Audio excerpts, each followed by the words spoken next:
Hi there, Prairie Plant Girl here. I thought since we picked those cucumbers the other day, this would be the perfect time to show you how easy making fermented pickles is. Fermented pickles are really good for your digestive system. They help to get all those gut bacteria working well for you. They're quick, they're easy to make, and they don't require a lot of equipment. You can use a little bit fancier product like I have here with the mason tops, with the little breather tops like this, and these weights to keep the food submerged. And I'll show you more about that later. But you can just use something simple like these lids here, these plastic lids, or just your basic canning lids. If you're using something like this, you just want to make sure that they're just loosely put on, and you may need to open them every day just to let some of the air out from the fermentation process. So let's get started. So the hardest part is probably getting everything all prepared, and that's not really difficult at all. So I've taken about four cups or a liter of water, and I've just put it in a measuring cup here and let it sit overnight. That's just to get all of the chlorine out of the water. You want to have good clear water with no chemicals in it, just because the chemicals will stop the fermentation process. So I've also found that in a pinch I can just use like distilled water or like a natural spring water or something that doesn't have the extra chlorine and chemicals in it. You also need to take some water and boil it with a little bit of salt in. Now the boiling is more just to heat it up so that you can get that salt dissolved in it, because you need to dissolve the salt. So I've used about 1.5 cups to 2 cups of water to 1/3 cup of salt. I won't use all of this brine. I will be diluting it with this other water. So that's just how I'm doing it right now for you. You'll need to pick your cucumbers. Your cucumbers should be picked and put in cold water and left to sit in the cold water for at least an hour. Now I picked most of these yesterday, and I've soaked them in the water and I've had them in the refrigerator overnight. I did pick a couple of extra this morning just because I feel like the fresher the vegetable, the more of that natural bacteria that's still going to be on it. It hasn't soaked as long, and that'll help the whole process work better. You can go through and wash them and take the blossoms off. Some people cut a little piece off of this stem because they feel that this blossom end can prevent your pickles from staying crisp. You can also take your cucumbers, because you want them to all be about the same size, so you can leave them whole, but if you want, you could cut them into spears so they're all about the same size. So I think I'll do some both ways. You're going to need to have clean containers. So I've washed 2 of my jars here. These both hold almost a liter of water. And I've washed them really well, and I've put boiling water in them just to help them to be extra clean.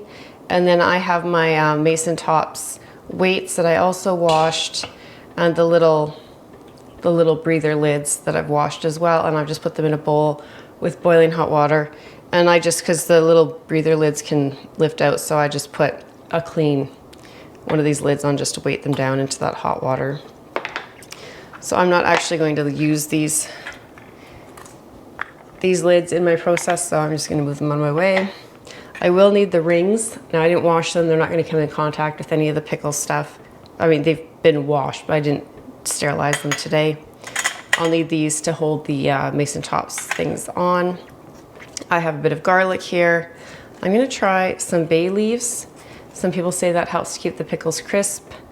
Usually just having them really cold and soaking them is good enough, but if you're looking for a crisper pickle, maybe try that. It will change the flavor a little bit. I also have a little bit of dill in the bottom that I picked yesterday that I just put in this water to soak as well. And then you just need some basic canning tools to get everything put together. So I'm gonna take some of my larger pickles and cut them into spears. I'm hoping to get enough to fill 2 jars. I'll dump all this hot water out so it's out of my way, and we'll get started.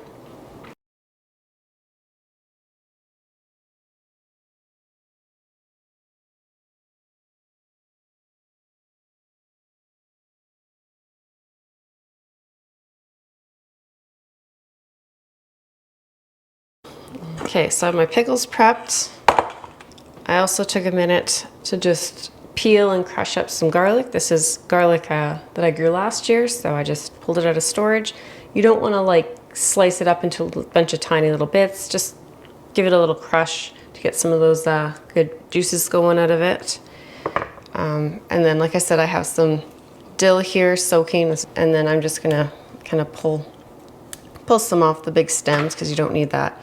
Now I weighed these cucumbers and I have 593 grams, which was around 20 ounces. So if you're wondering how many cucumbers you need, that'll give you a good indication there. Now I'm hoping to get 2 jars out of this. You could use a bigger jar. This is just the biggest jars that I have. So that's what I use. And I find a wide mouth jar is easier for something like this, but that's obviously your preference. So now all I'm gonna do is just pack these jars full.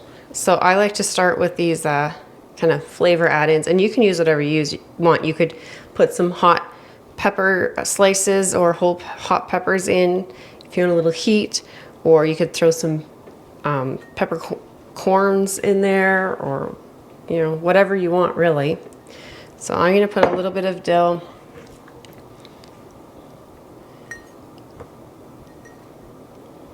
and some garlic. And now obviously I didn't measure that out, but put a handful of each in. Oh yeah, and one I was gonna try putting the bay leaves in and see what that does. So, and then all you need to do is pack these jars full of the pickles. So I'm gonna do the spears, and now I find if you kind of lay the jar on its side, and you can kind of pile them in there easier.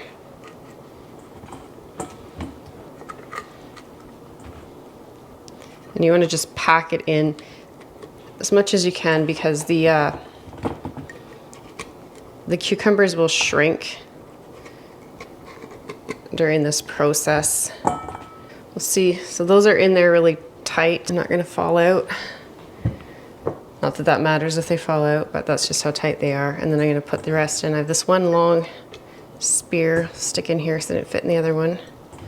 And then I might be able to put a smaller pickle on top here after.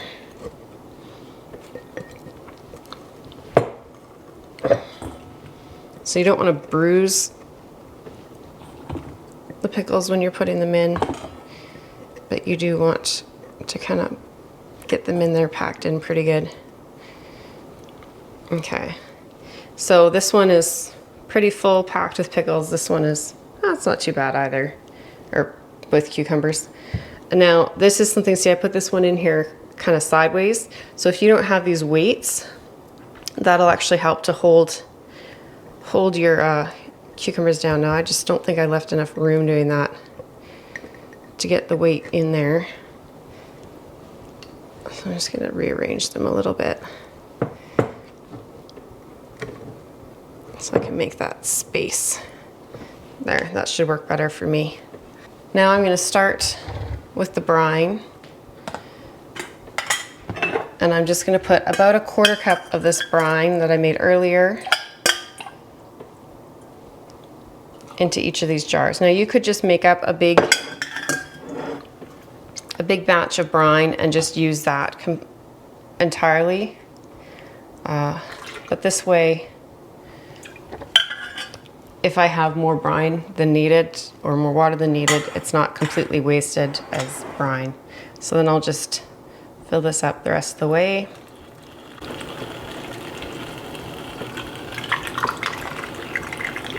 And you want to cover the cucumbers.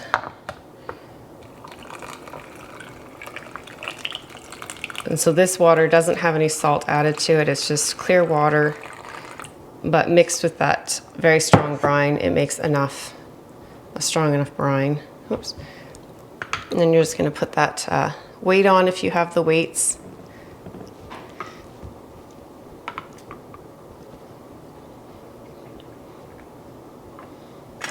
Your little breather cap if you have those.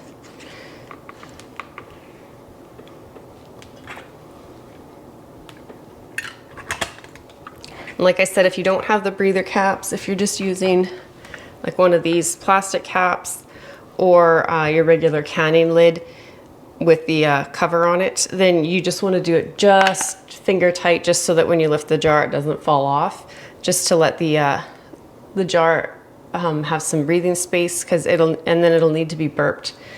So if you're using like a lid like this that's covered, you would need to open. I did these pretty tight. You need to open it up and just let it kind of let some of the air out, and then you can tighten it finger tight again. With these, you don't need to do that because they have a little hole in the top, and that will let the extra air out. Now there's different styles of these breather lids for fermenting that you can get, so this is just the one I happen to have. Now that you have the cucumbers and flavor add-ins and brine and everything all in your jars, you just need to set them somewhere out of the way at room temperature, and putting them on a plate can be a good thing, because as they ferment they may kind of bubble some of the liquid out, and I also find that they do better in a dark place, and so I don't want to forget about them. I put them on my counter with a paper bag over them. Now you could just lay a towel over them, I suppose. That would work too. But this way I can just put the date on, and I know when I started them. Usually you'll start to see some bubbles happening in about 24 hours. And then at that point, if you really want, you can stick them in the fridge. They will continue to ferment, but with the cooler temperatures of your refrigerator, the fermentation process will slow. So you might want to leave them out for a couple of days, maybe open it up, give it a taste, see how they are, and go. It's really by taste for fermented food. Now, this is not the kind of pickle that you're going to take and put in your pantry and leave for a year. This is something that's going to need to be refrigerated. You do it in small batches and keep them that way. We'll check back on these in a day or so and see if we can see some of those bubbles happening. Okay, so it's been about 36 hours or so. So let's see what's happening. So I don't know how well you can tell. If I hold them up to the light. It's starting to get a little bit cloudy in the liquid. And that's a good thing there. I think you can tell up in that corner there. It's getting cloudy in there. That means it's doing its job. So after about 24 hours, there was bubbles kind of forming along the sides of the cucumbers there, and there is a slight bulge in this mason top lid here. This one here isn't bulging, but I can see that it's starting to get cloudy. I can see my weight has shifted, but it's fine. It's still keeping all the pickles or the cucumbers are still staying down. But I hopefully can tell there it's getting cloudy in there, and that means it's working. It means there's yeast being produced here, and we're getting that fermentation started. So sometimes it's not super obvious what's going on. You know, I don't know about you, but I kind of always thought when I first started doing this that there needed to be more action happening. But it's a slow process. I don't know if you can see once in a while little bubbles are kind of popping up as I'm moving this around. But they're doing what they need to do. So I could put them in the refrigerator and let them just quietly do their thing there for months, tasting them once in a while, but I would rather be eating these sooner, and I want them to be a little more flavorful than they would be right now from this little bit of fermentation. So I will Keep them covered up here. I usually go about a week. And probably in another day or so, there could be some liquid dripping out of here. It doesn't always happen with these lids, but sometimes it does. But they'll be doing good. The light will kind of inhibit that process a bit, so keep them in the dark. And you know, I think it's like 20 to 25 degrees Celsius, something like that, is the optimal temperature. Let's see, 48 hours later. I don't know how well you can tell, but I can see the bag is getting a little damp at the bottom, which means there's some dribbling coming out of the tops of these jars here. You can see how very cloudy it is in that one. And this one as well. This is the one that's leaking because I can see the little bits on the top there, and it's very, very bubbly. This one has a really good ferment going on it. This one might be just slightly behind, but still I can see bubbling as I move it, definitely fermenting still. They're doing exactly what I want. Now, something to watch for that I didn't mention is sometimes you'll wind up with a little bit of white kind of scum at the top. And that's fine as long as it's below the water level. But sometimes when you're using weights, or if you have like a piece of cucumber pushed on top to hold everything down, it'll start to form above the water level or the brine level, and then it can start to create mold and or vinegar. So you want to just open it up and take a spoon and just scrape that off. Otherwise, you can, if it's below the water line, you can leave it. Like if it was sitting on this weight that's moved down and is below the brine level, you could just leave it. It's just yeast that's forming. But if it does start to get up above the level of everything else, like this one, the weight is sitting higher. So if I had that forming on top of this weight, I would need to come in and scrape it off so it didn't create mold. Once I'm content with how fermented these are, I can take these lids off, and I'll just put a lid like this, one of these type of plastic lids on. You don't need a full-on canning snap lid or anything. Or you can put it into a container like this that you can easily lift the pickles out of and just store them in your refrigerator. Like I said, they'll keep fermenting. So if you're not going to be going into them often in the refrigerator, you might want to just come in and loosen these bands once in a while. But the ferment gets a lot slower once they hit the cool temperatures, so it's not as big of an issue with keeping some breathing space like these types of lids have. So hopefully that gives you a good idea of what I was doing with those cucumbers when I picked them off the plants there a couple days ago. And you can see the process I go through to get some fermented pickles happening. Hopefully, if you're a beginner, like I was a few years ago, then this gives you a really good idea of kind of what to be looking for and where to start. It's not a fancy process, but it can be, I don't know, I found it to be a little bit, I wasn't sure if I was doing things right and not when I first started. And you know, you want to make sure that you're not creating some mad scientist potion in here, and you're getting some real food that you can eat in the end. So thanks for watching, and we'll see you next time. Bye.